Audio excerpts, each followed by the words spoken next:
ஸ்டாலின் என்ன சொல்றாரு? புரிந்துணர்வு ஒப்பந்தம் போட்ட உடனே 35 லட்சம் பேருக்கு வேலை கிடைச்சிட்டு தான். எங்க திருச்சி மாவட்டத்தில் எத்தனை பேருக்கு கிடைச்சிருக்குது? கிட்டத்தட்ட 9 சட்டமன்ற தொகுதி இருக்குது. 9 சட்டமன்ற தொகுதியில் எத்தனை லட்சம் பேருக்கு வேலை கிடைச்சிருக்குது? ஒரு மாவட்டத்துக்கு 1 லட்சம் பேருக்கு வேலை கிடைச்சிருக்குதா? இப்படி மக்களை ஏமாற்றி ஏமாற்றி 5 ஆண்டு காலத்தை ஓட்டிட்டார். வேற ஒன்றும் செய்ய கிடையாது. எல்லா அண்ணா திமுக ஆட்சியிலே போடப்பட்ட திட்டம் செயல்பாட்டுக்கு வந்து பொருளாதார வளர்ச்சி இன்றைக்கு தமிழகத்தில் இரட்டை இலக்கு இருக்குது. ஏன் 22, 23 சொல்லல? 22, 23ஆம் ஆண்டு இதை பத்தி குறிப்பிடல. 23, 24ஆம் ஆண்டு இதை பற்றி குறிப்பிடல. 24, 25 தான் இரட்டை இலக்கு வந்ததா சொல்றீங்க.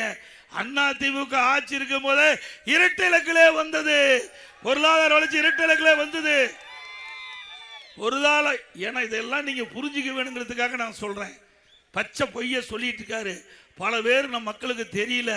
இந்த ஆட்சியில் செய்கிற அக்கிரமம், இந்த ஆட்சியில் பேசப்படுகிற பொய் மக்களுக்கு தெரியல. அதை விளக்க வேண்டியது என்னுடைய கடமை என்ற அடிப்படையில் தான் நான் சொல்லிட்டு இருக்கிறேன். நல்லா இன்றைக்கு புரிந்த இந்த தொழில் வளர்ச்சி, இந்த பொருளாதார வளர்ச்சி என்பது வேளாண்மை, நீ செய்கிற விவசாயம், அதுதான் முதன்மை துறை. இதில் தான் முதன்மை துறை. இதில் தான் 60% மக்கள் பயன்படுறாங்க. அதில் பார்த்தா 3% தான் இந்த பொருளாதார வளர்ச்சி இருக்குது. திமுகவில் வெறும் 3% தான் இருக்குது. அண்ணா திமுக ஆட்சியில் 5.5% இருந்தது. விவசாயியுடைய வளர்ச்சி 5.5%. பெரும்பாலும் இங்கே வந்திருக்கிறீங்க பூரா விவசாய தொழிலாளி. அண்ணா திமுக ஆட்சியில் 5.5%. கொரோனா காலத்தில் கூட 5.5% பொருளாதார வளர்ச்சி. முதன்மை துறை வேளாண்மை துறை.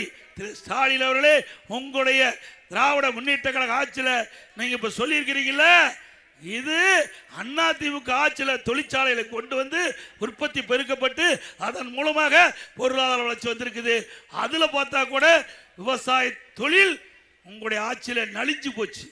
5.5% 3% குறைஞ்சுதானே போச்சு? சொல்லுங்க, குறைஞ்சுதானே போச்சு? விவசாய வளர்ச்சி குறைஞ்சு போச்சு இல்ல இந்த ஆட்சியில்? இதை மறைக்கிறார் ஸ்டாலின். சட்டமன்றத்திலே நான் பேசினேன்.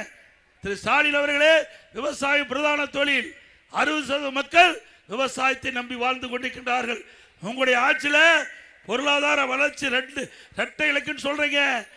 ஏன் விவசாயத்துறையில முதன்மை துறை வேளாண்மை துறையில குறைஞ்சு போச்சுன்னா பதில காணோம்.